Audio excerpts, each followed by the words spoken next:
Hey everybody, it's Michael Martin. Thanks for being here. While you get a chance, please like and subscribe to the show. Leave a comment if you'd like, because then it gives me good feedback as to, where I might have done it well or done it poorly, for example, in the show.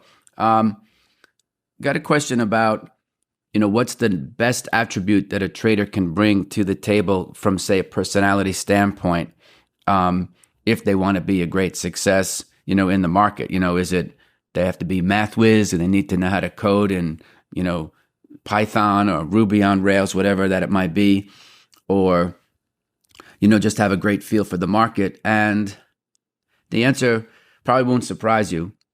In my humble opinion, the best thing that a trader can bring to the table is actually a good attitude, which probably makes sense because I don't think you can do anything in life as a profession if you have a poor attitude. It's okay to be in a bad mood once in a while, but you have to watch it because ultimately you get what you think about. And if you're walking around pissing and moaning all the time, you just get more of the stuff that makes you feel that way.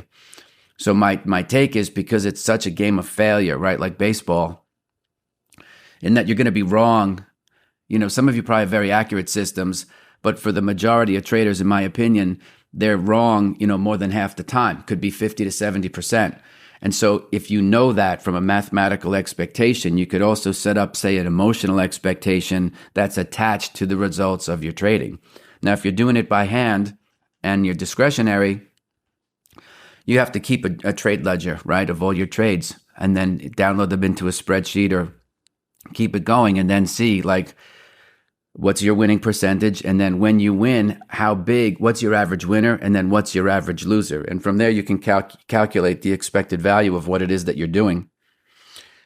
With a trading system, it's a little easier because most of the software will calculate it for you and give it to you on the results page and do it very, very quickly and very, very accurately. So that's one of the benefits of having the software. But I think having a good attitude is important, especially when the markets are crazy, when you feel fearful, when you're losing money, because if you know the expected value of your trade and you know what your winning percentage is, you can actually use that data to help you create a good attitude. Because if you've backtested your system for 10 or 20 years, for example, and you've seen that you lose 50 to 60% of the time, that just typically means that, every other trade that you put on is going to be a loser on average. And so, having a good attitude and not becoming emotionally invested in the outcome of any particular trade, right? Even if it's your favorite setup, to keep your head on straight and have a good attitude and just say, hey, it's just one trade of hundreds or thousands of trades that I'm going to put on. And no one likes losing per se, because you can't be a really good loser, but you kind of have to learn how to lose well so that you don't go on tilt, right? And maintain a good attitude and just realize that your next winning trade's around the corner. And it might take a couple of, small losses before you catch one that really goes, right? So that to me is the biggest thing, I think, is having a good attitude. When I look back and see what I was struggling, it was my belief, it was my vision that I had for myself and where I thought I could be once I got it down. And that kind of pulled me to that goal, to the completion or to the achievement of that goal, even though I had no proof.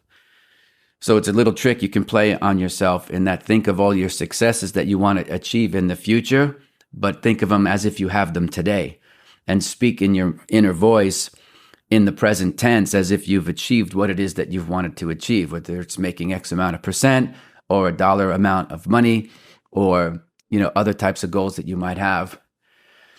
Usually it's attached to a process, and usually your goal is in and around what is it that you want your money to do for you, for example, right? Because accumulating wealth is one thing, but if there's no emotional attachment to it, it's a lot harder to achieve. When you can get excited about what it is you're endeavoring, because you can see what you can do with your ability or with your newfound, capital as it's grown over the years, I think that can help you keep a really, really good attitude, because you know that you're just one or two trades away from getting into a winning streak.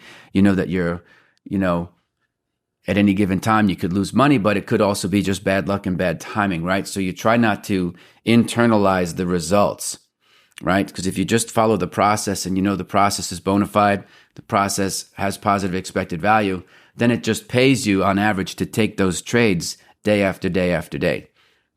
even if you find yourself taking small losses.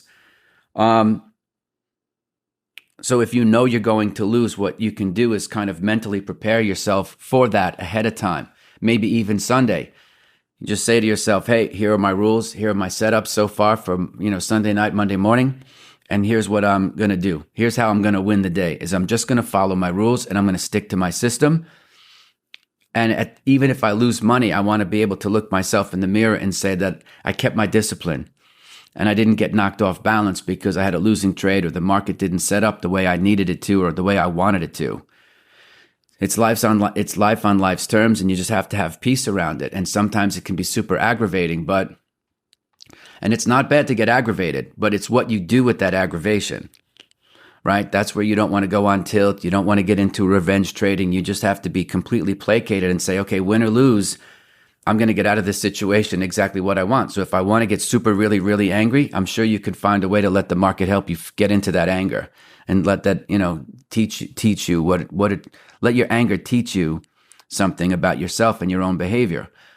It never paid me to get super angry because I only ended up hurting myself. And I think that's probably a truism for most people too, regardless of what your credit line is or how much, money you're running in your own account. If you're not like at a hedge fund or a prop firm, that's before the risk manager comes down and say that, they're cutting your risk by 30%. Sometimes that's just the way it goes. So you got to make hay with what you have and stay in a good mood. I know it's easier said than done, but whatever it is that you can do to keep a good positive attitude on things really is worth its weight in gold. I can't think of another, mental criteria or personality trait. Obviously, you have to work hard, but you have to work smart. Putting in long hours isn't so virtuous if you're not spending the time wisely. Because a lot of folks just like to rack up the hours and see like, wow, I'm putting so much time in. But, you have to get results, right? You have to get the results from the time that you put in. Otherwise, you're just going to find yourself putting a lot of time in and not getting any results and then have nothing to show for it. And then what happens? You get frustrated, angry, bitter, resentful. Everybody else is winning, but I'm not. So it's a very tricky deal. I live more like a hermit monk, and I'm not engaged with other people because I don't want to hear how they're doing good or bad. I just want to focus on what I know I can execute day after day, and therein, is my discipline and my strength. So, I hope that helps. I think attitude, whatever you can do to keep your attitude high and keep your self-esteem high in this very arduous practice. Because sometimes, look, you might lose 10 in a row. There's other times when the markets might be on fire and very amenable for what it is that you do. And you could be cranking, I've had 15, 16 winners at a clip. And it happens, right? It's random. You can't predict it. But you just take the trades and the market's like, okay, we'll go with you. Other times, it's like you can't do anything right. So if you trade long enough, you'll kind of see one of everything. So just take it in stride and realize that the main thing is that it's a marathon and you have to be able to come back and play tomorrow.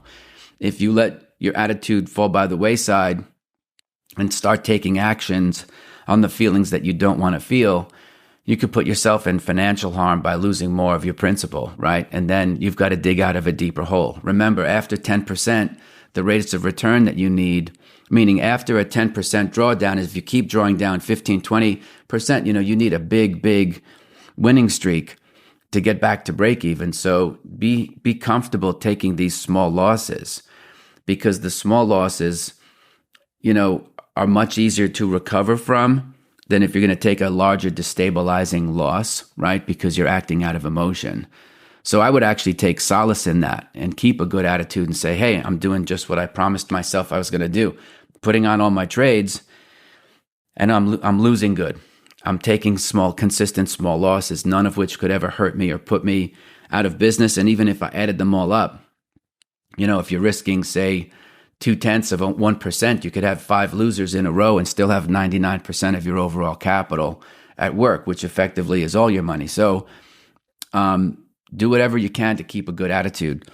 Keep the comments coming, folks. Keep the suggestions. I appreciate the time that you put in, and I will keep making videos about the things that you think are important, at least from my experience, to see if it can help you on your journey. Thanks for being here, folks. I'll see you tomorrow. Okay, everybody, thanks for being here. Please take a minute, like and subscribe to the show. You could also leave a comment. I don't have all the answers, so it's good to get some feedback. Also, if you would like to support the show, check out the links below. You can get the free audiobook of The Inner Voice of Trading, and also information about the course that I teach with Victor Sperandio. Thanks for being here, folks. I'll see you tomorrow.